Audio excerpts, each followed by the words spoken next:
So there's an interesting story over the last couple of days about Impact Wrestling and their latest television tapings. Now, there has been so much news coming out of these past batch of TV tapings over the last week or so. It's been pretty insane. Obviously, first being Impact Wrestling taped all of their episodes of Impact up to the Hard to Kill pay-per-view in January. So that was one thing they achieved in these marathon TV tapings. Now, these TV tapings took place from Monday of last week all the way to, I think it was Friday or Saturday. It was a marathon TV taping and they taped a lot of content.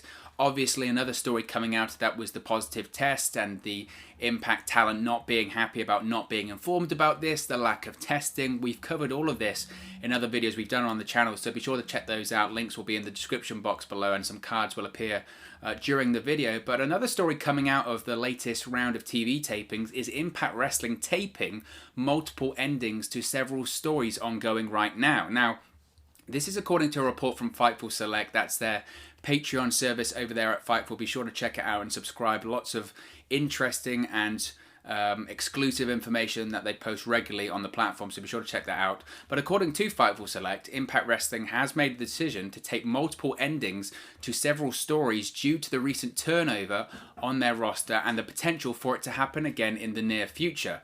Now, of course, Impact Wrestling taped several episodes of their program Impact on Access TV at a period of time, just like they did the past week. So if a story has been filmed and then the wrestler then leaves the company, Impact in the past has been forced to air the footage, or can it, of them backstage celebrating or being part of the storyline. When that happens, Impact looks bad, or it leaves them stuck of how to follow up or continue the story in the future. Therefore, to counter this happening again to them, sources have told Sean Ross Sapp of Fightful that they have decided to take multiple endings to the stories. Now, this process, by all accounts, involves Impact using different sets of wrestlers to give them options should someone leave. Now, obviously, lots of people's contracts are soon to expire in the company. That includes Ethan Page, Taya Valkyrie, possibly Sami Callihan, and more. And it's not yet been confirmed either way if they're going to leave the company or re-sign. In addition to that, in recent weeks, Impact Wrestling has lost the likes of the Rascals. Of course, Trey Miguel, Zachary Wentz, and Des Xavier have left the company. From the Knockouts point of view, Kylie Ray, of course, has also left the company and subsequently retired.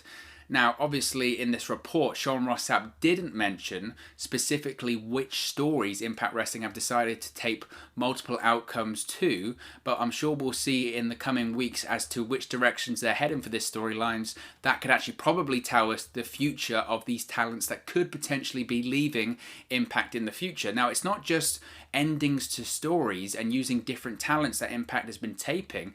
By all accounts, according to the report, the promotion has been filming multiple endings to the matches too recently. This gives Impact Wrestling some option if a specific wrestler decides to leave the promotion after the tapings have taken place, but before the match actually airs on Access TV.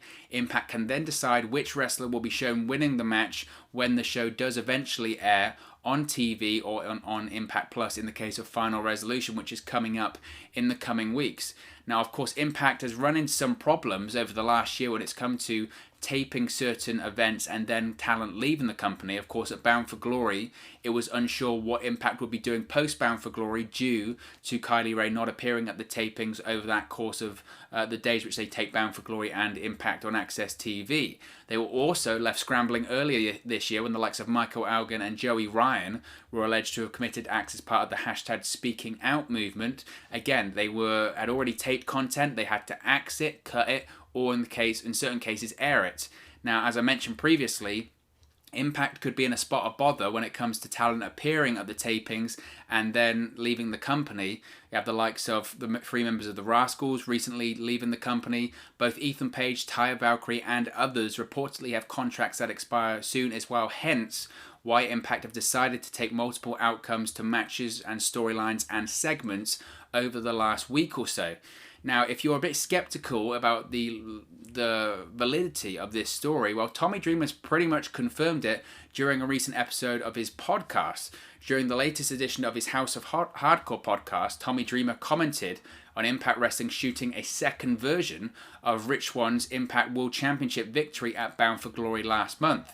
He said, quote, "We had to shoot 2 finishes for the Ace Austin thing after Tessa had left, and we also had a moment where Rich Swann won the title. He wins the title and the Rascals were the first out there because of how much you guys have a relationship with Rich, and we were also generally happy when someone is celebrated as the champion. Rich overcame so much. He wins the title, we go off the pay-per-view, but we still, because you never know when we're going to show the clips, you guys held him up in the air because we're proud. I literally see this and I'm like, all right, we have to get another shot. You guys have to put him down because you're leaving, and Eddie Edwards and Willie Mack pick him up. You guys might not be here, so then we can't use that shot. So, as I mentioned, that pretty much confirms the validity of the story by Sean Ross Sapp, that Impact, they're taping multiple outcomes of matches, multiple outcomes of storylines, multiple different wrestlers in different roles for segments, having several takes of it, to ensure that they've got all of this material that they can possibly leave on the cutting room floor if plans change. Now, it's actually interesting because in a video that I made last week, I said that I didn't think that Impact would do this. And the reason why I didn't think Impact would do this, I kind of sort of threw it out there. I said I don't think Impact would take multiple outcomes and multiple scenarios. The reason why is because, like in any production, time is money. Time is money. At marathon TV tapings like they had over the last week or so, they're taping, what, 5, 6, 7 weeks of TV over the case of 5 days or maybe even a shorter period of time. I didn't think Impact would necessarily have the time to tape multiple outcomes, multiple versions of a segment, multiple versions of a match, because they were on such a tight schedule anyway.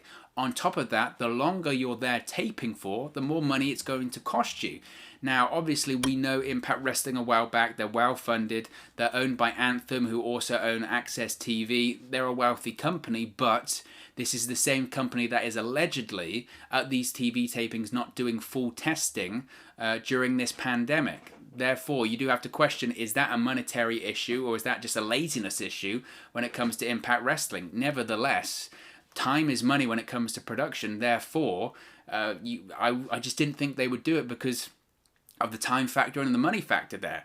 I suppose with doing these tapings during the pandemic, there's going to be no fans in attendance. Therefore, it makes it much easier, much more possible to take multiple outcomes of matches, take multiple outcomes of segments and storylines because there's no fans to leak any of these results. And also, you look a bit stupid in front of a live audience when you're taping multiple outcomes of a matches where both individuals win the match. So obviously, logistically and creatively, it gives the Impact Wrestling officials a lot more freedom when they're editing together these shows and putting these shows together. And it allows them to air a scenario that fits. And like in the past, like it was mentioned in these reports, like in the past, they don't get caught when an Impact Wrestling star's talent, their contract expires, and then they have to air their footage on TV, and it's like, wait, they're not currently with the company, they're with AEW or WWE, or they're just not with the company.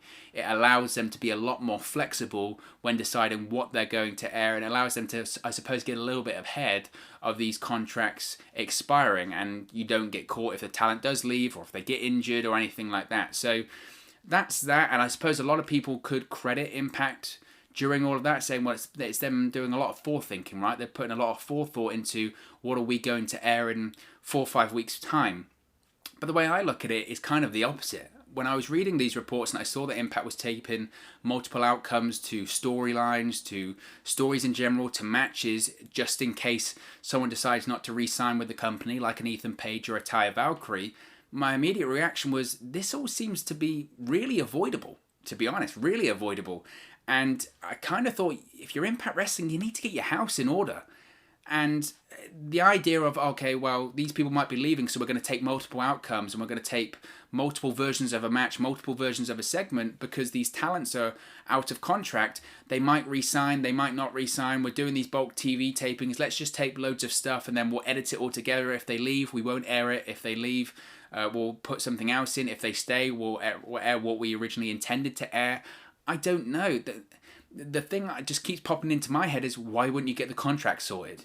Why wouldn't you get the contract sorted first? And then you save yourself all of this drama. You save yourself all of the hassle of, oh, shall we air this? Or we got to tape this? Or we got to tape this outcome just in case he leaves. But we got to make sure we tape this outcome too just in case she leaves. Are they going to re-sign? Are they going to re-sign? Oh, I'm not sure. Let's tape multiple versions of it. I mean, that is just chaos. That is chaos to the nth degree. Why don't you get your contract sorted And when you get your contract sorted, why don't you actually then make your TV tapings a lot smoother, because you know the actual outcome of every single match and storyline. I know, and I know people will say, well, that's pro wrestling. I know it's pro wrestling. I know a lot of the times with contracts, especially at smaller companies, contracts can go down to the wire, and sometimes it is about money, and sometimes it's about creative or other offers they have on the table from other companies. I totally get that. But, and I know contract negotiations, they're never straightforward as well. But you do have to question, who is running the talent relations there? Who is running the issues when it comes to signing these contracts, getting these contracts sorted?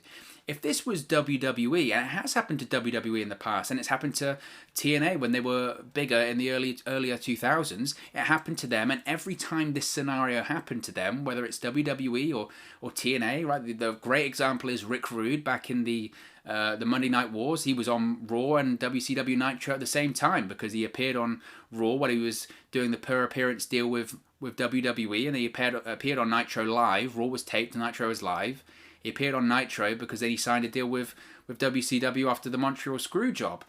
Every time that's happened in history, we've mocked the company because it's amateur. Because it's like, why don't you have your house in order? Why didn't you get the contract signed? Why didn't you get that done? Every time a contract has lapsed, every time someone's appeared on multiple shows at the same time, we mock the other company. Why? Because it's amateur. You need to get these things sorted. It looks Bush League. It really does look Bush League. And these reports are kind of the same situation here. And I do see the other side of it. I do see the other side of it, saying that, you know, taping all of these outcomes, it does put them in a better position creatively. It puts them in a much better position on the editing room floor, because they can put things together however they want. They can put things together that make them look better. But I think overall, in the grander scheme of things, just get the contract sorted and you avoid all of this mess. Talk about being proactive. Talk about having some forethought and thinking, oh, what are we going to air in 4 or 5 weeks' time? Make sure we get multiple versions of it. Why not be proactive? Why not have some forethought and avoid it all by actually getting the contract signed first of all? Who is running these contract negotiations? You need someone who sees these contracts coming up at the end of the year. They try negotiating and they say, look, if we can't do the deal by this date, we've got a TV taping on this date, we can't have you at the taping because we need a commitment if you're going to stay or not. And I understand, like, Impact's a small company. I understand getting the value for money. And I understand, like they did with Kylie Ray, keeping things open-ended. You never know what's going to happen in a couple of weeks' time. But the idea, that's the idea of talent relations. Talent relations is contracts. Contracts and getting booked for the towns, and there are no towns at the moment. So talent relations, apart from going to these TV tapings, what are they doing apart from bringing people in for the TV tapings? Surely they should be on top of these contracts. You need to get ahead of these issues. That's what a talent relations department is for. And certainly, you know, forget about the multiple outcomes. Certainly, you can't have multiple contracts of big talents in the company all expiring at the same time.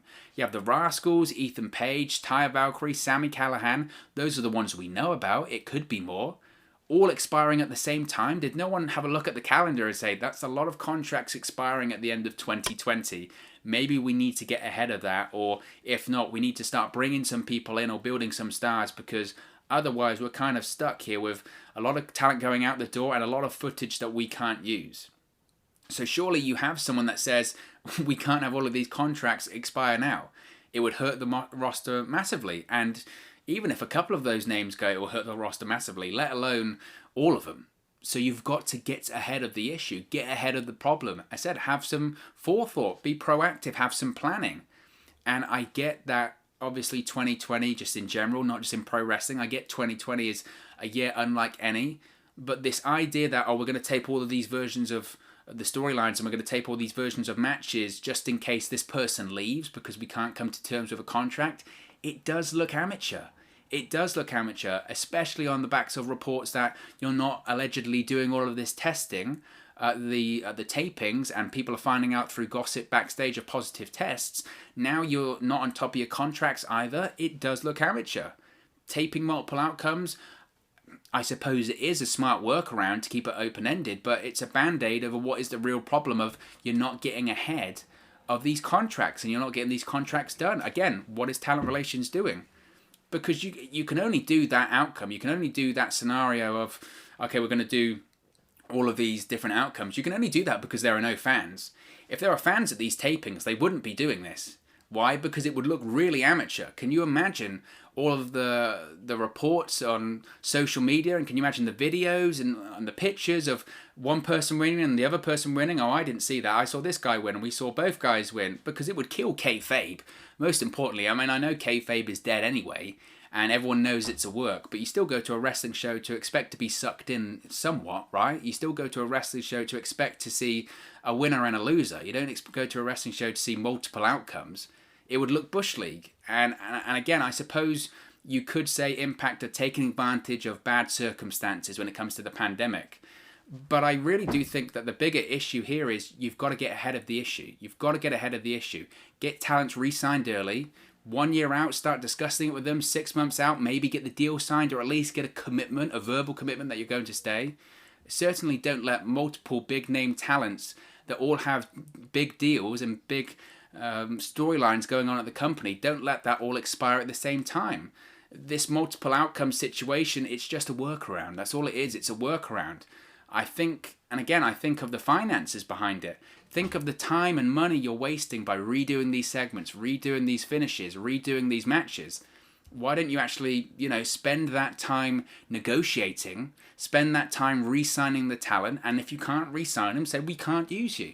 So I just find this story a bit baffling, but regardless, the footage that we see on TV over the coming weeks is going to give us a very, very prime example of if a talent is leaving or not. It will tell us all the answers we need to know about the futures of the likes of Ethan Page, Taya Valkyrie, Sami Callihan and others. So we'll have to wait and see on that. But it is very interesting. It's very interesting. Like I said, I don't know how I feel about it.